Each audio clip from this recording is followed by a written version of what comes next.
እንደ ሃይማኖተኛ አይነት ደንቆሮ የለም። ባለፈው ነግሬያቸዋለሁ። ሃይማኖተኞች ሲበጠበጡ ብያለሁ። አሁንም ይበጠበጣል። ምንም ማስተካክለው ነገር የለም፣ ይቀጥላል። ዋዜማ ነው ያለፈው። ዋናው መበጥበጥ እየመጣ ነው። ኢየሱስ ዋናውን ቦታ እስከሚይዝ ድረስ ደረቅ ሃይማኖተኞች፣ አክራሪ ሃይማኖተኞች ገና ይበጠበጣሉ።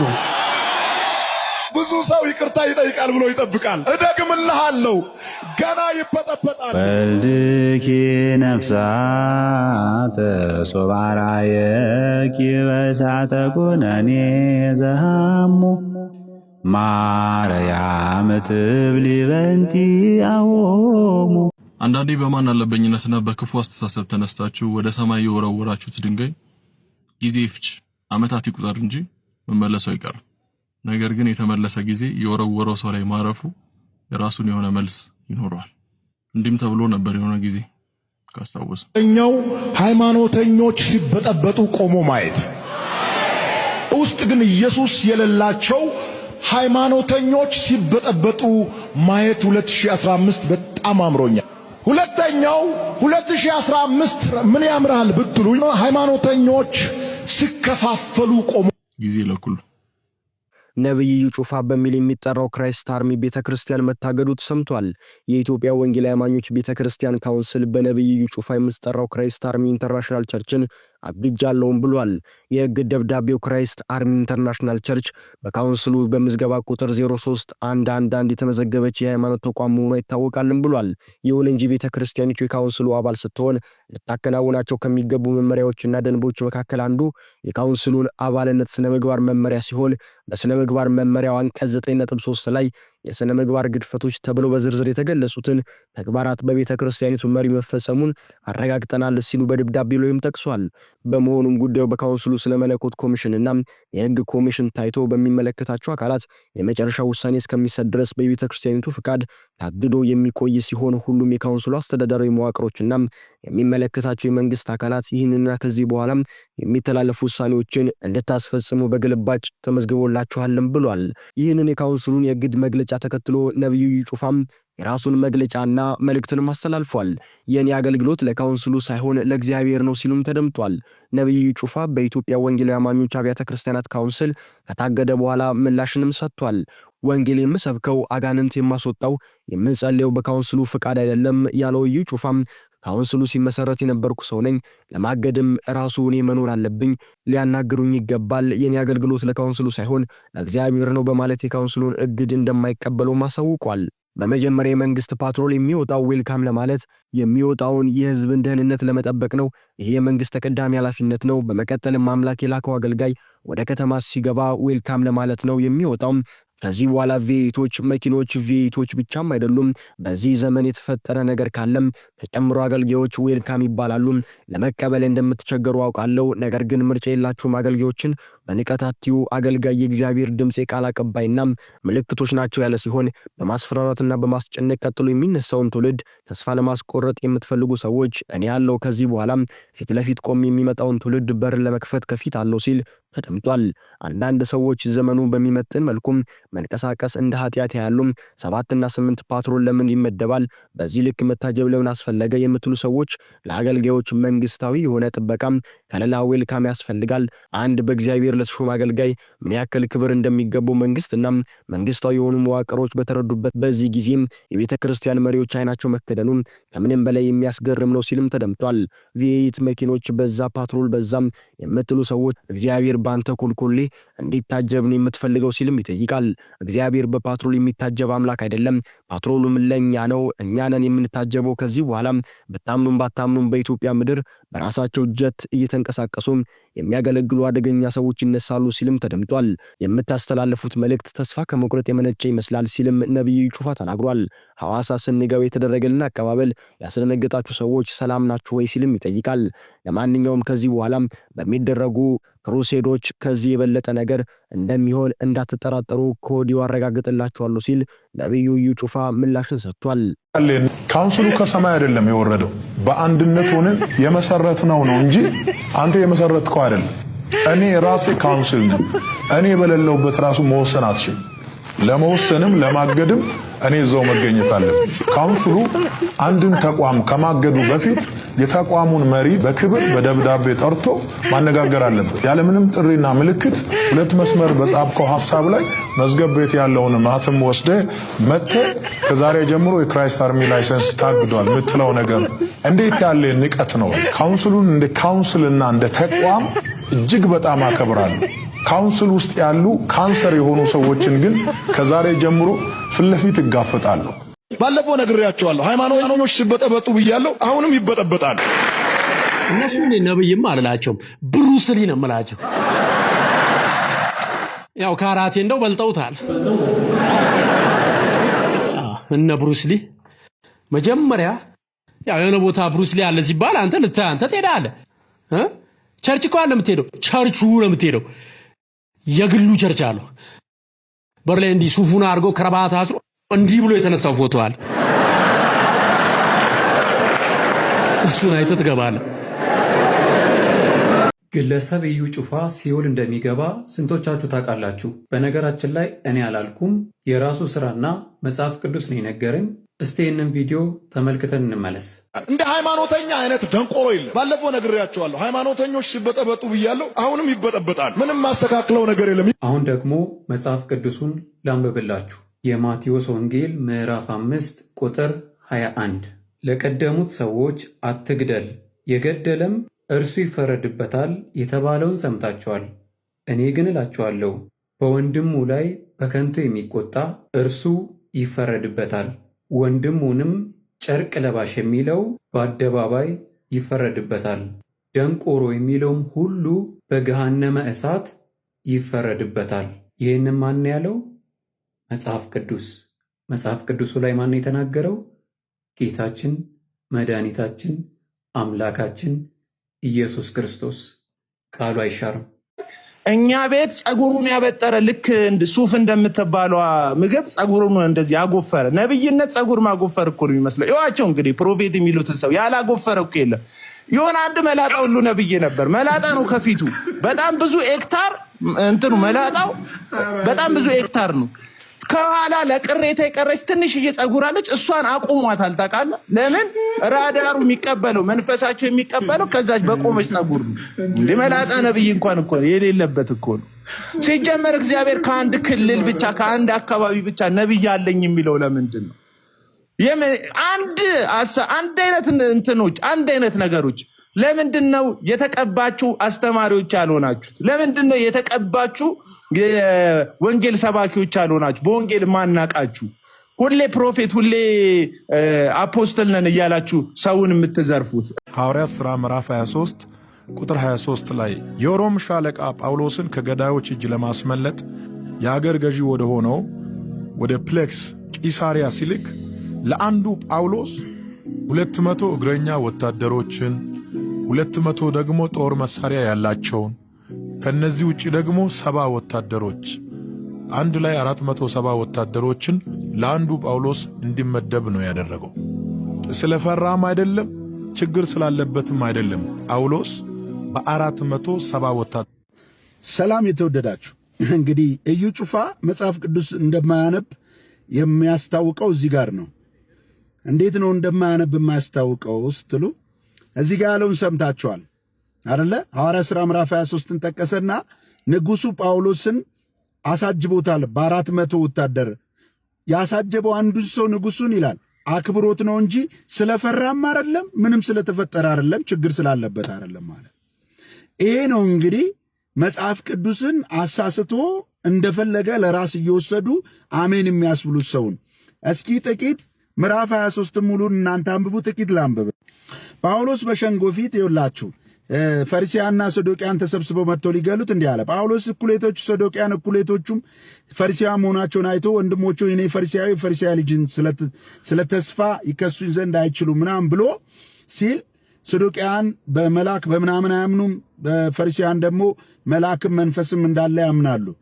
ከዛ በኋላ ምን ሆነ? መለያየት ሆነ። ከዛስ ሰዶቅያን ትንሣኤ መልአክ መንፈስም የለም የሚሉ ናቸው። ፈሪሳውያን ግን ሁለቱን ያምናሉ። ስለዚህ ፈሪሳውያን ከሱ ጎን ሊሆኑ ሲፈልጉ ታላቅ ጩኸት ሆነ። ከፈሪሳውያን ጎን የሆኑት ጻፎች ተነስተው በዚህ ሰው ላይ ምንም ክፉ ነገር አላገኘንበትም፣ መንፈስ ወይስ መልአክ ተናግሮት ይሆን ብለው ተከራከሩ። ብዙ ሕዝብም ብዙ ጥልም በሆነ ጊዜ የሻለቃው ብዙ ጥል በሆነ ጊዜ የሻለቃውም ጳውሎስን እንዳይገነጣጠሉት ፈርቶ ይላል። እንዳይገነጣጠሉት ፈርቶ ጭፍሮቹን አውርዶ ከመካከላቸው እንዳይነጡት ወደ ሰፈሩ እንዲያገቡት አዘዘ ይልና በሁለተኛው ቀን ደግሞ ከዛ ምን አለ? የጳውሎስ የእህቱ ልጅ ያጎቱ ልጅ ነው ምናምን ምን አደረገ? ፈሪሳውያን ሰዱቃውያን ጳውሎስን እስክንገለው ምግብ አንበላም ብለው ተማምለው ነበርና መጥተው ይለቅላቸው ዘንድ ጠየቁት። እነዚህ ሁሉ ሊገሉት ምግብ አንቀምስም እስካልገደል ነው ብለዋል ብሎ ለጳውሎስ ሲነግረው የእህቱ ልጅ ሂድና ለእሱ ንገረው አለው። ለሻለቃው ሲነግረው ሻለቃው ምን አደረገ? 400 ወታደሮች እግረኛ ምናምን አድርጎ በ400 አጅቦ ወደ ሌላኛው ይግባኝ ወደ ሌላኛው አንተ ፊት እንዲከሱት ብሎ ወደ ሌላኛው ንጉሥ ወደ ፊሊኮስ ላከው ማለት ነው። ፈርቶ እንዳይገነጣጥሉት ነው። ወንጀለኛን ማሳጀብ የመንግስት ሥራ ነው፣ ያለቆች ነው። ይሄ ሰው ቢገደል በፈሪሳውያን ጾም ጸሎት ይዘዋል ካልገደል ነው ብሎ ቢገሉት ኖሮ እሱ ከሥራው ስለሚፈናቀል በዜግነቱም ሮማዊ ስለሆነ ጳውሎስ አንድን ወንጀለኛ በተራሶ ማስገደል በአጀብ ማስገደል እሱ እያለ እሱን ስለሚያስጠይቀው ፈርቶ ነው የሚለው አጃቢ ያዘዘለት። እዩ ጩፋ ግን ፈርቶ አይደለም አክብሮት ነው አለ። እንግዲህ ለሱ መታጀብ እሱ እንዲያጅቡት ገንዘብ ከፍሎ ላሳጀበበት የጳውሎስን ሊያመጣው ማለት ነው። ጳውሎስ አንድም ቀን አጅቡኝ ብሎ አያውቅም። ይህ ልምምድ መጽሐፍ ቅዱስ ውስጥ የለም። መጽሐፍ ቅዱስን አጣሞ ነው የሚተረጉመው። ሰውየው ፈርቶ ነው። ገብታችሁ እናንተ አንብቡት። እንዴት የእግዚአብሔር የአምላካችን ቃል ላይ አክሮባት እንደሚሰራ ተመልከቱ። የአምላካችሁ ቃል ይበልጣል፣ እዩ ጩፋ ይበልጣል። አሁን የምጠይቃቸው የእሱ ደጋፊዎች የአምላካችሁ ቃል የኢየሱስ ቃል ይበልጣል ወይ ኢየሱስ ጩፋ? የሐዋርያቱ ትምህርት ይበልጣል የኢዩ ጩፋ? አዝናለሁ። መጽሐፍ ቅዱስን በዚህ ደረጃ ማጣመም አዝናለሁ። ለራሱ ጥቅም ፈርቶ አይደለም ያሳጀበው፣ አክብሮን ነው እንዴ። በፍጹም ያልተጻፈ ነው የሚያነበው፣ ያልተጻፈ ነው የሚያነበው ማለት ያልተጻፈ እያነበባችሁ ከዛ ጴንጤ ነኝ ማለት በጣም ያሳፍራል። የወንጌል አማኞች መጽሐፍ ቅዱስ ብቻ ስለሚሉ ከእግዚአብሔር ቃል ውጭ የሆነ ሁሉ አጋንንታዊ ነው፣ የተረገመ ነው። ተባረኩ። ኢየሱስ ጌታ ነው ማለት ጋኔኑም ይላል። ምንም ጥርጥር የለውም ነው። ጌታ ነው፣ እውነት ነው። ጌታ ነው፣ አምላክ ነው፣ የባህሪ አምላክ ነው፣ የጸጋም አምላክ አይደለም። ይሄን ግን ጋኔኑም ያውቃል፣ አጋንንቱም ያውቃሉ አለ ያዕቆብ። እንደውም ይንቀጠቀጣሉ አለ። ግን ሰው በእምነት ከጋኔኑ ጋር እኩል ነው። ከጋኔኑ ለመብለጥ ምን ማድረግ አለበት? መታዘዝ፣ መጽሐፉ የሚለውን ማድረግ። ይሄን አድርግ ምን ትድናል? ምን ትላለህ? ትድናለህ። ጋኔኑ ያምናል፣ አያደርግም፣ አይድንም። ጊዜው ሲደርስ ይታሸጋል በሲኦል። እኔ ንጹሕ ኦርቶዶክስ ነኝ በማለት አይዳንም። እኔ ክርስቶስን አውቃለሁ በማለት አይዳንም። አጋንንትም ያውቁታል፣ ጋኔንም እግዚአብሔርን ያውቃል። ምንም በዚህ ልዩነት የለንም። እግዚአብሔር ማን እንደሆነ ጋኔን ያውቃል፣ ፈጣሪው እንደሆነ። ክርስቶስ ሰው በሆነ ጊዜ እንኳን አንተ ቅዱሱ የእግዚአብሔር ልጅ ኢየሱስ እንደሆንክ አውቄሃለሁ አለ። ማን ነው ይሄን ያለው? ጋኔኑ። ሰው ከጋኔን የሚለየው የሚያምነውን እግዚአብሔርን ይታዘብ። ባልንጀራህ እንደ ራስህ አድርገህ ውደድ ሲል በቃ ሰው ለሆነው ሁሉ በጎ ነገር ያስባል፣ በጎ ይናገራል፣ በጎ ነገር ያደርጋል። ስለዚህ ከጋኔን ተሻልን ማለት ነው፣ ከሰይጣን ተሻልን ማለት ነው። ይሄን ካላደረግን ግን እዚህ በመሰብሰባችን ክርስቶስ ብለን በመጥራታችን አንድንም። ክርስቶስ የእግዚአብሔር ልጅ እንደሆነ በመመስከር ብቻ አንድንም። ክርስቶስ የእግዚአብሔር ልጅ አድርጉ ያለንን በማድረግ በመኖር ነው እና ስለ ክርስትና ማወቅና ክርስትናን መኖር ይለያያል። አሁን ከኛም ውጭ ለፍልስፍና ብለው ስለ ክርስትና የሚያውቁ ሰዎች አሉ። ምንድን ነው ይሄ ክርስትና የሚባለው ብለው የሚያውቁት ነገር አለ። ይሄ ማለት ነው ክርስትና ማለት እንደዚህ ነው ብሎ ይድናሉ። ግን እንዴ ስለ ክርስትና ማወቅና ክርስትናን መኖር ይለያል። ስለ እግዚአብሔር ማወቅና እግዚአብሔርን ማወቅ ይለያያሉ። ቡታጅራ ከተማ ላይ ኢየሱስ ካላችሁ እናርዳለን ይላሉ ነው ያላልኩ። እነሱ አላሉም፣ አንተ ነህ ያልከው። ሙሉ ቪዲዮን አሳያችኋለሁ። እናንተ ግን በምትችሉት መጠን ኮፒ ሊንክ አድርጉ። ይህንን ቪዲዮ እንዴት እንዳቀናበረውም ስለማሳያችሁ የኔ ቤተሰቦች በምትችሉት መጠን ይህንን ቪዲዮ ኮፒ ሊንክ አድርጉ። የሚናገረውን ቡታጅራ ከተማ ላይ ኢየሱስ ካላችሁ እናርዳለን ይላሉ ነው ያላልኩ። እነሱ ማን ስለሆነ ነው? ማን በብሎ ነው? ቡታጅራ ውስጥ ኦርቶዶክስ የለም እንዴ? እንደዚህ ማተብ ያደረገ ሰው የለም እንዴ? ምን አይነት ስራ ነው የሚሰራው? እናንተ ማችሁን ኮን ላኩ። ኦርቶዶክስና በዚህ በሃይማኖታዊ ጉዳይ ከመጣ ማለት ነው አርዳለሁ። ታውቃለህ? አርዳለሁ። በእናታችሁ በቡታጅራ ከተማ ለምን ወንጌል ይሰበካል? የምትሰብክ ከሆነ አርዳለሁ። ኢየሱስ ብለህ ስለጠራህ ጩቤ ይያዝ። በመጀመሪያ ደረጃ ልጆቹ የቡታጅራ ልጆች አይደሉም። ከመጀመሪያው ቪዲዮ እንኳን ስንጀምር ቡታጅራ ውስጥ ኦርቶዶክሳዊ የለም ወይ? በነገራችን ላይ ልጆቹ የተጠቀሙትን አማርኛ እኔም አልደግፈው። ነገር ግን እነዚህ ልጆች ይህንን ቪዲዮ የሰሩት ለዚህ ቪዲዮ ነው። አንድ ልጅ ቤተክርስቲያንን ለማሰራት ያደረገው ቤተክርስቲያን ውስጥ የፈጸመው ድርጊት ደስ ስላላቸው ስሜታዊ ሆኖ በማይሆን አማርኛ ገልጸዋል። ነገር ግን ልጆቹ የቡታጅራ ልጆችም አይደሉም። ኢየሱስ ስለተባለም እናርዳለን አላሉ። ልጁ ግን ቪዲዮ ቫይራል እንዲወጣ ሚክስ አድርጎ ኬት እንዳደበላለቀው በማናቀበት ሁኔታ የኦርቶዶክሳውያንን ስም ለማጥፋት ኢየሱስ ሲባል ኦርቶዶክሳውያን ያርዳሉ ለማስባል የሰራው ቪዲዮ ነው። አንተ ሕፃን የሆንክ ልጅ ስነ ስርዓትህን ያዝ። ቪዲዮዎቹን እንኳን እስከ መጨረሻው አጣራ። ሰው ያደባለቀውን ቪዲዮ እያዝክ እየመጣ አታውራ። እነዚህ ልጆች ፈጽሞ የቡታጅራ ልጆችም አይደሉም። የሰሩትም ኢየሱስ ስለተባለ ወይ ወንጌል ስለተሰበከ እናርዳለን አላሉ። ለዚህ ቪዲዮ ነው የሰሩት። መጀመሪያ አጣራ።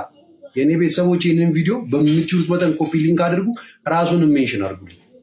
ሰላም ለእናንተ ይሁን የኔ ተወዳጆች፣ እንዴት አላችሁልኝ? የጌታችን የኢየሱስ ጸጋና ሰላም በሁላችን ላይ ጸንቶ ይኑር።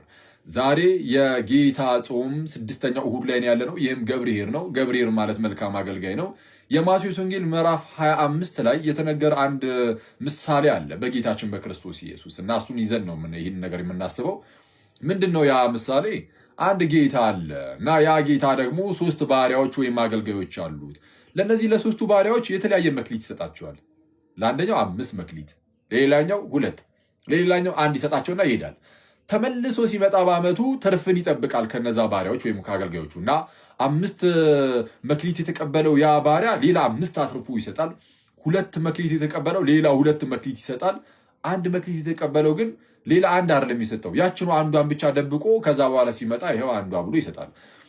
እና ሁለቱ ተመሰገኑ። 5 መክሊት ያተረፈውና 2 መክሊት ያተረፈው ሲመሰገኑ፣ አንዷን መክሊት ተቀብሎ ምንም ሳያተርፍባት ዝም ብሎ ያችኑ ብቻ አንስቶ የሰጠው ግን እርሱ ግን ምንድነው ጥርስ ማፋጨት ወዳለበት ወደዛ ሲባረር እናየዋለን ማለት ነው። ምንድነው የእግዚአብሔር ጸጋ ለሁላችን ተሰጥቷል። እንግዲህ አሁን ይሄ ከአገልጋዮች አንጻር ብቻ ሳይሆን ለእያንዳንዳችን አሁን በመንፈሳዊ ሕይወታችን ውስጥም የተቀበልነው የእግዚአብሔር ጸጋ አለ።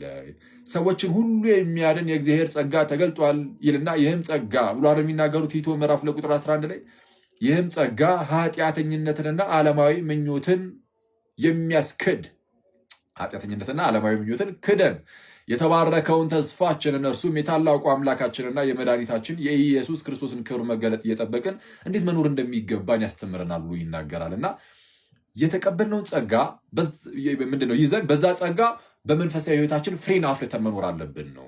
30፣ 60፣ 100 ግዴታ 100 በአንድ አፍሩ እኮ አይባልም። ግዴታ 60 አይደለም፣ እንደው 30 ማለትም በጥቂቱ ስናፈራ ከጸጋው የተነሳ ማለት ነው። በራሳችን አይደለም፣ እሱንም ጥቂቱንም ከተቀበልነው ጸጋ የተነሳ በጥቂቱ ስናፈራ በብዙ ደግሞ እንድናፈራ እያጠራን እየሾመን ይሄዳል። ልክ የዮሐንስ ወንጌል ምዕራፍ 15 ላይ እንደተናገረው ምንድነው ፍሬ የሚያፈራውንም አብዝቶ እንዲያፈራ ያጠራል ይሌለ። እግዚአብሔር ከኛ ትንሽ ነገር ነው የሚፈልገው። ትንሽ ነገር ስናፈራ በብዙ እንድናፈራ እያጠራን በብዙ ነገር እንድናፈራ እያጠራን ከፍ ከፍ ያደርገናል። በጥቂቱ ስንታመን በብዙ ይሾመናል ማለት ነው። በጥቂቱ ታምናልና በብዙ ሾመሃለሁ ነው ያላቸው እነዛን 5 መክሊትና 2 መክሊት አትርፎ የመጡትን። ስለዛ እኛንም እግዚአብሔር አምላካችን በተቀበልነው ጸጋ ተጠቅመን በመንፈሳዊ ሕይወታችን በጥቂቱ ስናፈራ በብዙ እየሾመን እያሳደገን ይሄዳል። የተቀበልናት ጥቂት ነገር ብትኖር በእሷ እንታመን። እግዚአብሔር ደግሞ ብዙ ነገር ይሰጠንና በብዙ ደግሞ ይሾመናል እና እንደዛ ነው። መልካም የጌታ ቀን